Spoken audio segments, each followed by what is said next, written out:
اللہ کے نبی کو خون و خون دیکھا تو اس کا دل بھی پگھل کے رہ گیا، کہنے لگا ہائے ہائے طائف والوں نے محمد کے ساتھ کیا کر جس پر دشمن۔ السلام علیکم ورحمۃ اللہ وبرکاتہ۔ امید ہے کہ سب دوست خیریت سے ہوں گے۔ مولانا طارق جمیل صاحب کی ویڈیو کا دیکھنا ضروری ہے۔ نہیں لگائی، وہ اتنا ایموشنل ہوا کہ جلدی سے گیا اور پلیٹ میں انگور توڑ کے سجائے۔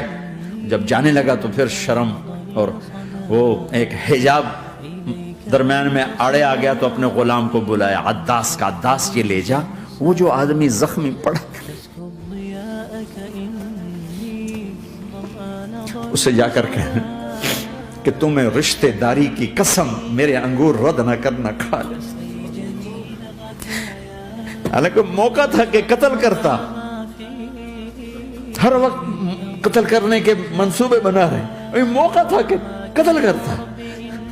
ایسا حال تھا کہ قاتلوں کے بھی آنکھوں میں آنسو نہیں آئے تو تمہاری آنکھوں میں نہیں آئے۔ چند پونڈوں پہ اپنے نبی کو بیچ دیا۔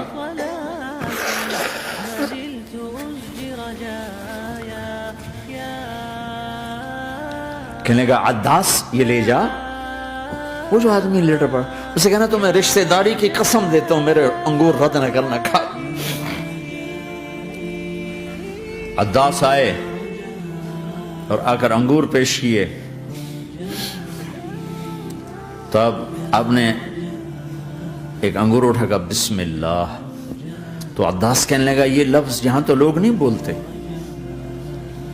آپ نے پوچھا تو کہاں کا ہے؟ کہا میں نینوا کا ہوں۔ اچھا، میرے بھائی یونس کے شہر کا، یونس علیہ السلام۔ وہ کہنے لگا وما ادراک ما یونس، آپ کو یونس کا کیسے پتا ہے؟ تو آپ نے فرمایا میں اللہ کا نبی ہوں، وہ بھی اللہ کا نبی تھا۔ تو عداس نے ایک دم آپ کے پاؤں پکڑے اور چومنا شروع کیا اور کلمہ پڑھ لیا۔ تو آپ کو اپنے سارے